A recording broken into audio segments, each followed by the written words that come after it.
Welcome to निर्माण पाठशाला। Chapter का नाम है भौतिक राशियाँ और मापन, फिजिकल क्वांटिटीज एंड मेजरमेंट, जिसमें हमने पढ़ लिया है विज्ञान क्या है, फिजिक्स के बारे में पढ़ लिया। हम देखेंगे आज भौतिक राशियाँ, फिजिकल क्वांटिटीज। हमारा चैप्टर का नाम भी क्या है, फिजिकल क्वांटिटीज एंड मेजरमेंट। तो हम देखते हैं भौतिक राशियाँ, फिजिकल क्वांटिटीज। किसी द्रव्य या मैटर की सही स्थिति या उचित मात्रात्मक स्थिति या किसी परिघटना की सटीक व्याख्या के लिए जिन पदों का उपयोग किया जाता है उन्हें भौतिक राशियाँ कहते हैं। भौतिक राशियाँ दो प्रकार की होती हैं, एक है अदिश राशि, दूसरी है सदिश राशि। अदिश राशि स्केलर क्वांटिटीज वे भौतिक राशियाँ जिन्हें व्यक्त करने के लिए केवल परिमाण मैग्नीट्यूड की आवश्यकता होती है, अदिश राशियाँ कहलाती हैं। इन राशियों के साथ कोई दिशा नहीं होती। अदिश राशियों को सामान्य बीजगणित विधि से जोड़ा जा सकता है। ये जोड़ के त्रिभुज नियम का पालन नहीं करती हैं। उदाहरण द्रव्यमान, दूरी, चाल, आयतन, कार्य, शक्ति आदि। अब देखेंगे सदिश राशियाँ, वेक्टर क्वांटिटीज। वे भौतिक राशियाँ जिन्हें व्यक्त करने के लिए परिमाण के साथ साथ दिशा की भी आवश्यकता होती है, सदिश राशियाँ कहलाती हैं।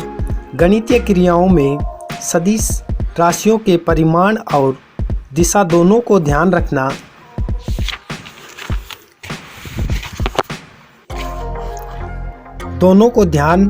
रखना आवश्यक होता है। सदिश राशियाँ जोड़ के त्रिभुज नियम का पालन करती हैं। उदाहरण वेग, विस्थापन, बल, संवेग आदि। यहाँ उपर्युक्त राशियों को व्यक्त करने के लिए परिमाण के साथ दिशा की भी आवश्यकता होगी। सदिश राशि में परिमाण के साथ साथ दिशा की भी आवश्यकता होती है। जैसे वेग क्या है, सदिश राशि। जैसे कि वेग 5 किलोमीटर प्रति सेकंड पूर्व की ओर क्या है, दिशा। जैसे कि विस्थापन 10 किलोमीटर पश्चिम की ओर, पश्चिम क्या है, दिशा। ये क्या है, परिमाण। ये क्या है, दिशा। जैसे कि बल 5 न्यूटन नीचे की ओर, संवेग 5 किलोग्राम मीटर प्रति सेकंड दाईं तरफ। अब हम देख लेते हैं सदिश राशियाँ और अदिश राशियाँ और सदिश राशियाँ कौन कौन सी होती हैं। ये हमारे कंपटीशन लेवल में एग्जामों में बार बार आती हैं, तो इनको ध्यान में रखना, इन दोनों अदिश राशि और सदिश राशियों को।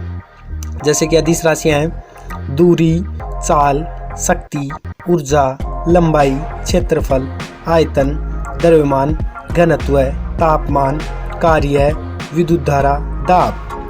अब देखते हैं सदिश राशियाँ। विस्थापन, बल, वेग, संवेग, त्वरण, वजन या भार, विद्युत क्षेत्र, चुंबकीय क्षेत्र, विद्युत तीव्रता, विद्युत धारा घनत्व। भौतिक राशियों का एक अन्य वर्गीकरण मूल राशियाँ एवं व्युत्पन्न राशियाँ के रूप में भी किया है। जैसे कि हमने देखा भौतिक राशियों का दो पार्ट, अदिश राशि और सदिश राशि। वैसे ही अन्य वर्गीकरण मूल राशियाँ और व्युत्पन्न राशियों दो पार्ट में बांट सकते हैं। जैसे कि मूल राशियाँ और व्युत्पन्न राशियाँ। Fundamental quantities, derived quantity. हम देखेंगे मूल राशियाँ, फंडामेंटल क्वांटिटीज। वे भौतिक राशियाँ जो अन्य भौतिक राशियों से स्वतंत्र हैं, मूल भौतिक राशियाँ कहलाती हैं। जैसे कि उदाहरण दूरी, लंबाई, समय, द्रव्यमान इत्यादि। व्युत्पन्न राशियाँ, डिराइव्ड क्वांटिटीज। वे भौतिक राशियाँ जो एक या एक से अधिक मूल राशियों पर निर्भर हैं, व्युत्पन्न राशियाँ कहलाती हैं। उदाहरण चाल, दूरी और समय पर निर्भर है। हमने भौतिक राशियाँ देख ली कि भौतिक राशियों को अदिश राशि और सदिश राशि में बांट रखा है, और अन्य वर्गीकरण मूल राशियाँ और व्युत्पन्न राशियों के बांट रखा है। अब देखते हैं मापन की इकाई, यूनिट ऑफ मेजरमेंट। मापन, मेजरमेंट। सभी भौतिक राशियों को मापने के लिए दो तथ्यों का ज्ञान आवश्यक है, आंकिक मान न्यूमेरिकल वैल्यू और मात्रक या यूनिट या इकाई। ये दो तथ्यों का ध्यान में रखना आवश्यक है मापनीय मेजरमेंट के लिए। जैसे कि हम उदाहरण देखते हैं, यदि किसी पात्र में रखे पानी की मात्रा को मापना है, एक पात्र लीजिए और उसमें पानी रखा हुआ है और हम उनका भार जानना चाहते हैं, तो भार का आंकिक मात्रक के साथ प्रयोग करेंगे, जैसे 5 किलोग्राम। वहीं यदि पानी का आयतन जानना है तो आयतन का आंकिक मान मात्रक के साथ प्रयुक्त होगा, जैसे 5 लीटर। यहाँ पर क्या लीटर क्या है, यूनिट या मात्रक या इकाई है, और 5 क्या है, आंकिक मान है। तो हम मेजरमेंट के लिए दोनों मान तथ्यों को आवश्यक है, दोनों को ध्यान में रखना। तो 5 लीटर वो क्या है, पानी का आंकिक मान और मात्रक दोनों है। अब हम देख लेते हैं मात्रक। आंकिक मान सभी को पता है कि 5, 4, 7 जो अंकीय मान होते हैं वो होते हैं, और उसमें जो मात्रक होते हैं वो कैसे होते हैं उनके बारे में आप पढ़ लेते हैं। मात्रक यूनिट्स किसी भौतिक राशि को मापने के अंतर्राष्ट्रीय रूप से स्वीकृत मानक को इकाई या मात्रक कहा जाता है। भौतिक राशियों के एक निश्चित परिमाण को मानक मानकर तथा उन्हें विभिन्न नाम देकर संबंधित राशियों के मात्रकों का निर्माण किया जाता है। मात्रक के 2 प्रकार हैं, मूल मात्रक और व्युत्पन्न मात्रक। मात्रकों के कितने प्रकार हैं, 2 प्रकार।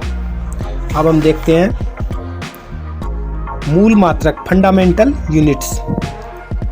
मूल राशियों को व्यक्त करने के लिए प्रयुक्त मात्रकों को मूल मात्रक कहते हैं।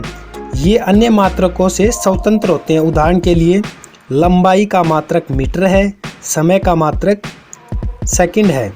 ये भौतिक राशियों की विमा के बारे में बता रखा है, इसको देख लेते हैं पहले एक बार, फिर हम व्युत्पन्न मात्रक डिराइव्ड यूनिट देखते हैं। किसी भौतिक राशि की विमाएं उन घातों या घातांकों को कहते हैं जिन्हें उस राशि को व्यक्त करने के लिए मूल राशियों पर चढ़ाना पड़ता है।